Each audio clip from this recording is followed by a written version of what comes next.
bo'lib bolasiga, otasi-yu onasiga, sog'inch bilan oilasiga maktub yozar musofirlar.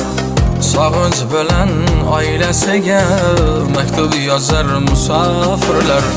Sabr nonin tishlamoqqa, o'sha yurtda qishlamoqqa. Sabr nonin tishlamoqqa, o'sha yurtda qishlamoqqa. Kech kuzgacha ishlamoqqa reja tuzar musofirlar.